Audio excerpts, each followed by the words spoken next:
What's up, everybody? Welcome to another edition of Game On Racing Edition right here on Racing America. So glad to be back. I'm Alan Cavana, joined by Camille Salazar-Hadaway. Camille, we made it. Episode 1 in the books. Episode 2 already. How you doing, my friend? I'm doing great. I mean, like you said, episode 1 was in the books. We had Titus, we had Raja. It was such a great episode, and it could only get better for here. So I'm excited for episode 2. Yeah, it was a fun episode because a few days later, Camille, I met the man himself, Titus Walker, in person at a NASCAR track. So it was like perfect. Both worlds were like melting together. He had his logos on, Racing America, UEL. Very cool guy. I liked him. I was kind of jealous. I'm not going to say. I saw the post on social media, and I was like, man, I wish I was there. All right, well, we'll try to impress him again with this episode because, again, we're doing this with the UEL, the Ultimate End Gamers League. It is one of the most unique leagues in all of esports because it makes you be well-rounded, right, Camille? You have to be not just good at one type of gaming, you have to be good at all of them, and you have to work as a team. I love the uniqueness of the UEL.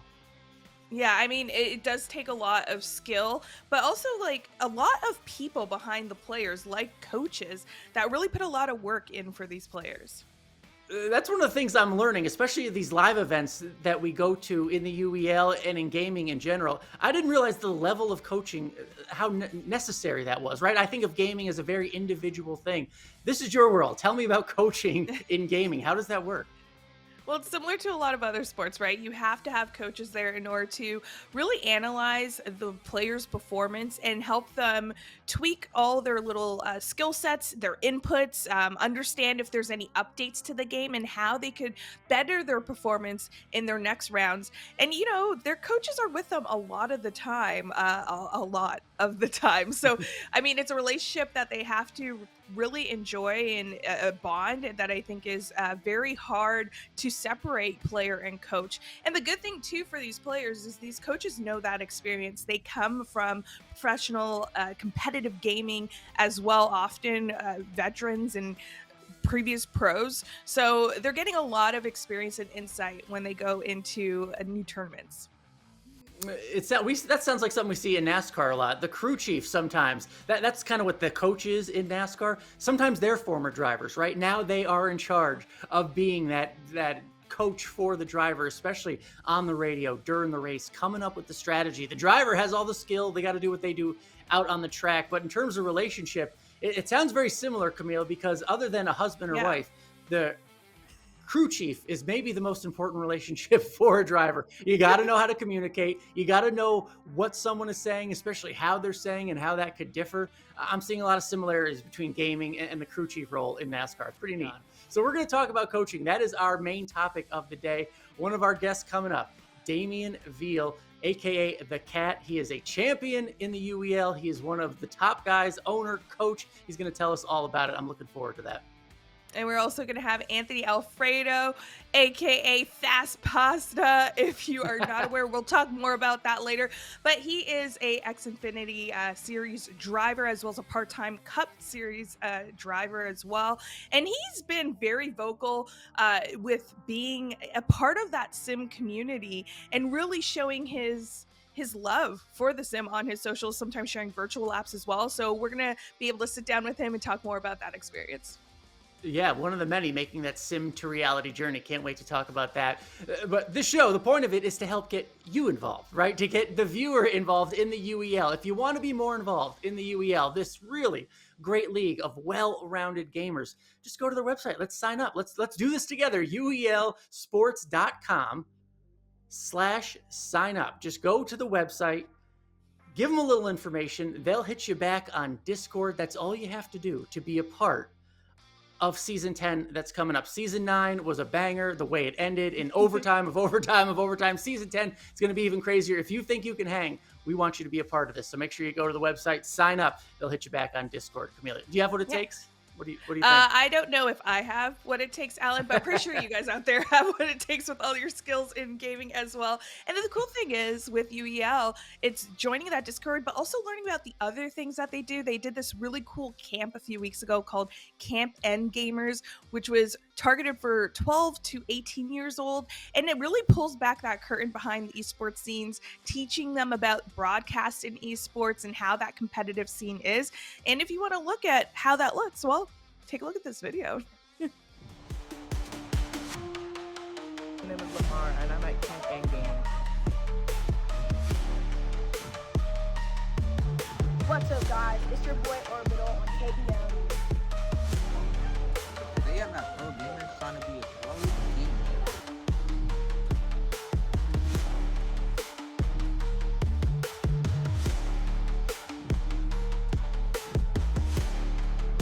What's up, everybody? It's me, SJ. That looks like the most fun summer camp ever, Camille. Not only gaming, but they're learning production. They're learning how to brand themselves, maybe even cut a promo on the mic. They didn't have that when I was young. That's cool. No, they didn't have it when I was young too, and that's saying a lot, Alan. But it just makes me want to be a kid again.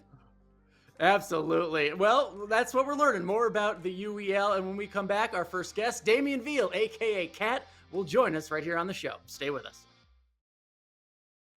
Welcome back to Game On Racing Edition. This show helps merge the worlds of racing and gaming. And today what we're talking about is the role of coaching in both of those worlds. Alan Cavana, Camille Salazar, Hadaway here. And to help us talk about the role of coaching, let's bring in one of the best. From the UEL, Damien Veal, aka The Cat, is joining us now. Damien, first of all, thank you so much for joining us. You have been a gamer. You have been a coach. You have been an owner in the league. Tell us about your story and that evolution for you. Thanks for having me. I really appreciate the opportunity to be here. Yeah, being in the league, it's been a journey for sure. I mean, I'm really grateful for like the great mentors that I've had, like Titus and then 300, of course Ryan and Doc as well. Yeah, I started as a player and then I kind of just got super involved, fell in love with the league, and then couldn't stop getting involved, kept going, and then I worked my way up to eventually invested in.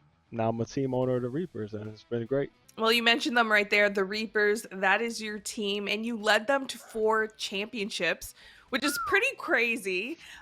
You're pretty impressive as well. How does that feel to be a 4-time champ, as well as to be a part of something like the UEL? Yeah, I mean, it's surreal, to be quite honest. Never really expected anything to come of gaming, and then kind of joined the league. I was expecting it just to be a gaming club, and then Titus gave me the full spiel and just kept going with it. Wasn't expecting to win either, so when we first came in, it's super funny. Everyone told us like it was impossible to beat the prior champions, and no one had ever beaten them before. They were undefeated like us, and then we were the first to take them out. So I mean, it's been a journey going through it, a lot of experience. So, yeah. All right, and I don't think you're done yet either. 4 and counting. But let's talk 4 about and that. counting is the goal. 4 and counting is the goal for sure. Going I for love 5. it. But we were talking about the role of coaching in gaming. I didn't realize how important that Yes. was. What is the role of a coach in gaming, and what are the most important factors you need to tell your players? Yeah, so I think my biggest job is kind of instilling accountability into them. So with our style of gaming, it's not as much, I mean, the skill has to be there, but it's also a lot of teamwork and then accountability. So you have to know as a player, like where you're falling short, whether it's, do I need to be practicing this game in a different way, or do I need to be communicating more, whatever it is. So with any style of gaming, really, if I was just a single like Valorant pro, or if I was a Madden pro, whatever it is, you have to know where can I improve myself? And that all stems from accountability. That's the biggest thing that I've been taught through the league and that I've had to implement into my own style of play and coaching.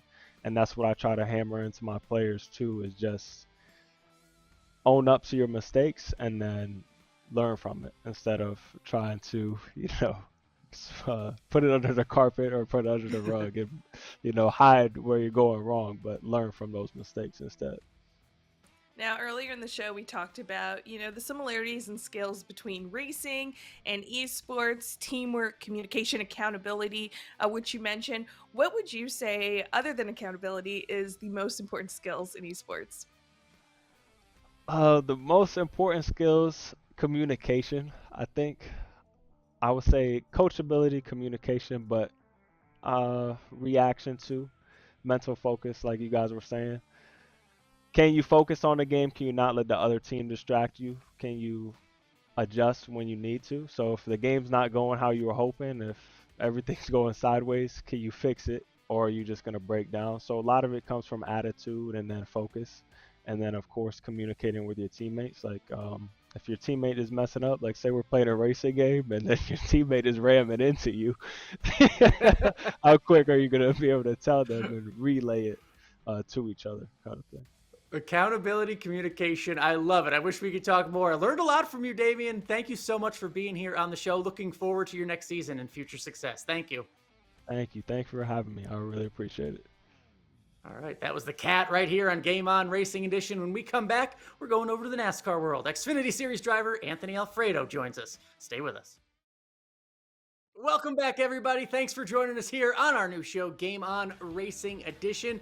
Camille, let's bring in a friend. Our next guest coming up on the show, he's a NASCAR driver, he is a sim racer, and he's got a heck of a story to tell. Our friend, Anthony Alfredo, joins the show. Anthony, how are you?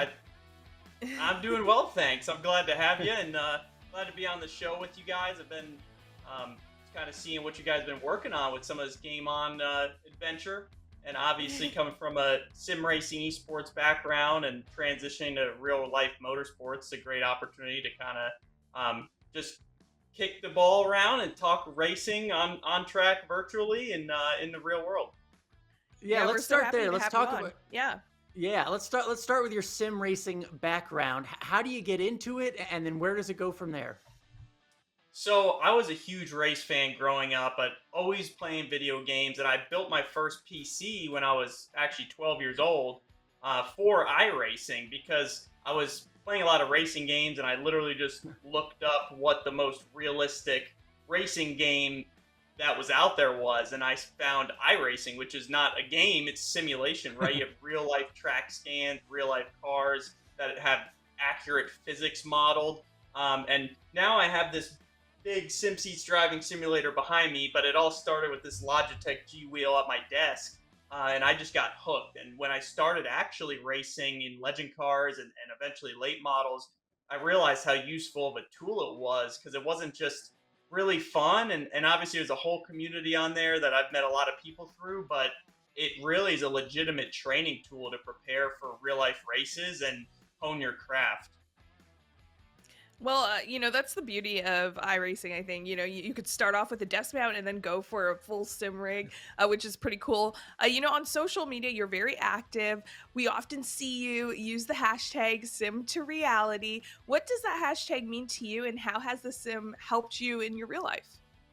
Oh, I'm glad you asked me that, because I've seen a lot more people start using that tag, and I never thought it would take off the way it did. I hope more people use it. I've seen so many sim racers get their first opportunity, whether it's in a late model or even a go-kart or a sports car, whatever it might be. I've seen that tag pop up now, and if you scroll way back, I think the first ever post is one SimSeats and I did when we were kind of doing some cross promotion together at Virginia International Raceway, getting myself some road course laps before I ran my first road race in NASCAR. So it was just really cool to work with them on that, kind of coin that term, because it really is just a lifestyle for me, not just because of my roots in sim racing before racing in the real world today on the National Series circuit, but it still plays a pivotal role in, like I said before, just honing my skills, getting better, and really my day job at Hendrick Motorsports is their sim driver.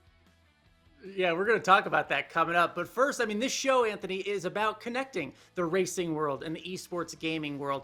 What are some of the skills you think of that cross over the most? What's the best crossover skill between gaming and racing on the track? Well, that's what's cool about iRacing, right, is the motorsport simulation. So what I always tell people is, you're not usually going to play Madden and then go become the quarterback of a Super Bowl team. But because of sim racing, I literally have raced in the Daytona 500. And it's because of skills I've developed and learned on the sim. Whereas if you're playing, any other sort of arcade game, you might learn how plays are done and things like that. But the actual physicality of the sport and some of the mental preparation and mental stress you're under while competing, it's very real. People and I joke all the time if you're watching me stream on Twitch and I win a race, I get pretty hyped up, because when you get zoned in, it feels real. And I think that's something overlooked, is not just the feel of the car and the tracks and those visual cues, but even the emotion of being behind the wheel and understanding, racecraft, when to push, when to be patient, and just developing those skills so that you can put them to the test in the real world. Because you can kind of make a lot of mistakes on the sim. I still do, but I'd rather make them there than in real life because A, it usually doesn't cost me much, and B, it doesn't hurt either. Well said. It's a heck of a story. I can't wait to hear more about it. More with Anthony Alfredo when we come back on Game On Racing Edition.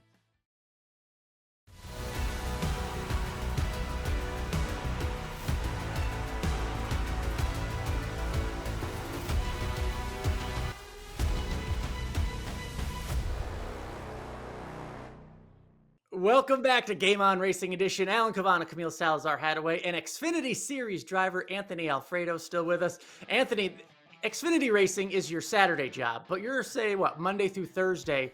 You are the sim driver for Hendrick Motorsports. That's like being a part of the Yankees. You are helpful to all their success that they're having. What is that like to be a part of that team? Yeah, well, I certainly appreciate that compliment. I take a lot of pride in it because it's really cool to see in the industry how valuable sim racing has become, right? Ever since the pandemic, especially, there's been a huge emphasis put on it because at that time there was zero practice and qualifying, and now there's just very limited track time. And in addition to that, the track time you do get, you're not really able to make a lot of adjustments. So at the end of the day, it's critical you unload off your transporter with a solid setup in the car and have good raw speed because it's going to be a long weekend if not.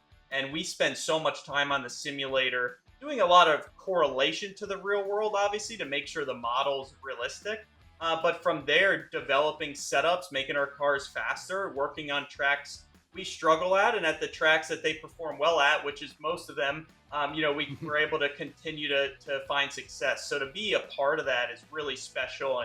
But it's definitely a pretty unique job, but it's a lot of work. I'm full time every day in a simulator Monday through Thursday, and then Thursday afternoon or Friday morning, I'm flying to the racetrack to go compete myself. So it's quite the dynamic and takes a lot of balancing, but I enjoy it. It's great to see your journey with and how that's grown. I don't know how you find time for yourself, but I do know one thing that you do like to do, and your nickname Fast Pasta may have to do with this, and obviously your Italian roots, is cook. We see a lot of cooking happening on your social media content. What do you like about integrating cooking into your content, and what is your favorite meal? Oh, it's fun. It's just like the gaming side, right? I mean, really started on Twitch. I was streaming a lot during the pandemic, and everyone was saying just because my nickname would be funny if I did some cooking videos. So I tried streaming some cooking, which was pretty difficult because not being able to cut out the hard parts, I couldn't cheat the system at all. Now I kind of edit it up for social media, but it's really fun live streaming that. And my wife is a phenomenal cook, so she does pretty much everything. I just get to take the credit on social media for it. But I do have a very great sponsor, Botticelli Foods. They're farm-to-table products from Italy. They make authentic Italian pasta sauces, olive oil, coffee, you name it. Camille, years ago, I started the online campaign to change his nickname to The Sauce. It didn't really take off, though. It didn't take off. I'm sorry, guys. It doesn't have a ring makes to it, more Alan. sense.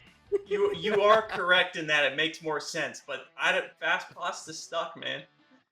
Yeah, that's awesome. Anthony, you're doing great things with Young's Motorsports in the Xfinity Series. You do some part-time Cup stuff. You said it helped lead you to the Daytona 500. Will we see you in any more Cup races this year?